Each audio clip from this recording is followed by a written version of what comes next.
Rain lashed the windows, thunder roared like a monster. Little Creek had never seen such a storm.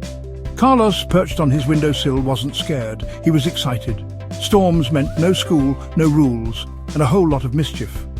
Carlos was known in Little Creek as a troublemaker. He put frogs in the baker's bread dough and swapped the salt and sugar at Mrs. Pickle's tea party. He wasn't mean, just bored.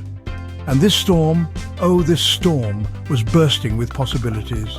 The wind howled. The river, swollen and angry, began to rise. Little Creek was in trouble, but Carlos, lost in his daydreams of mischief, didn't notice, not yet. Oh, catastrophe, disaster, my kitchen ruined! Chef Pierre, Little Creek's only chef, was a notorious worrier. He wrung his hands as water seeped into his cozy restaurant, the Hungry Hedgehog. Carlos, seeking shelter from the storm, stumbled into the restaurant. "What's all the fuss about?" he asked, watching with amusement as Chef Pierre tried to mop up the rising water with a tea towel. "The flood, you silly boy! My food, my spices, my beautiful restaurant, ruined!" Chef Pierre wailed, sinking onto a soggy sack of flour.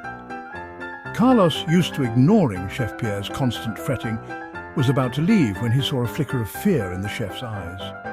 Something about that fear, so unlike Chef Pierre's usual dramatics, stopped Carlos in his tracks. The floodwaters rose higher, trapping people in their homes. Panic set in. Carlos, spurred by a strange feeling he couldn't quite place, knew he had to do something.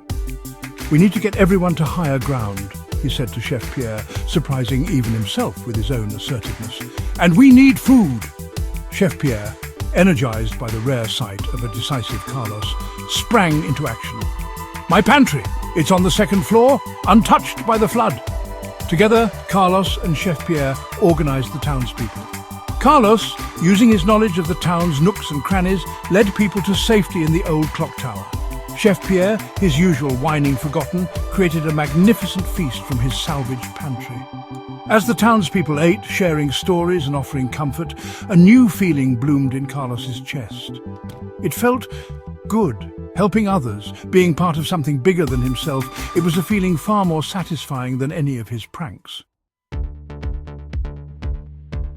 The storm raged on, but inside the clock tower, warmth and hope flickered. But danger still lurked. The old dam, weakened by the relentless rain, threatened to burst. If it did, Little Creek would be washed away. "I know how to fix it," a voice called out. It was Carlos. He had a plan, a risky one, but it was their only chance. But as he looked at the faces of the townspeople, he hesitated. This was different from his usual pranks. This time, lives were at stake. What if he failed? He thought of Chef Pierre, who had faced his fear to help others. He thought of the townspeople, their faces etched with worry, but also hope. He knew what he had to do. Taking a deep breath, Carlos rallied the townspeople. They worked together, following his plan, their fears overshadowed by their newfound hope. And in the end, they succeeded.